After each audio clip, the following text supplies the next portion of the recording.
There was a time when you couldn't walk the streets of Chinatown without worrying if the wrong look would lead to gunshots, when gangs ran the neighborhood. And now there is a tour of the area that takes you back to that era. It's given by the people who actually lived that life themselves. Eyewitness News reporter CeFaan Kim takes us on that tour. The drug dealers, the restaurant owners, everybody and anybody that had a little bit of money would come and they would play at the pipe outtakes. Remember, it was in that corner? It was about right here in this corner right here, a big table. That was always the biggest table. This is a tour of underground Chinatown, back when gangs ruled the streets in the 80s and 90s. It is the Flying Dragon's former headquarters, an illegal gambling house. You can still see the holes in the floor from the slot machines. The original security cameras are still here too. The man giving the tour, a former gang member who served 20 years in federal prison for racketeering. He goes by Woody today. I say, hey, these guys owe me money. Do me a favor, collect this, keep 30% or whatever. Today it's a gym called the Chinatown Fight Club. And the arcade on Mott Street. This area used to be Ghost Shadow territory.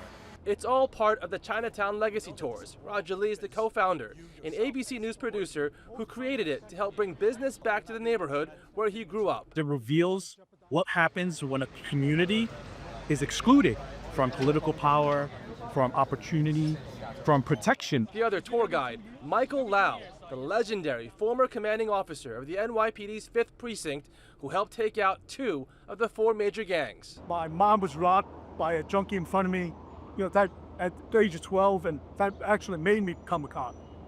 My father got assaulted once, I think robbed 3-4 times.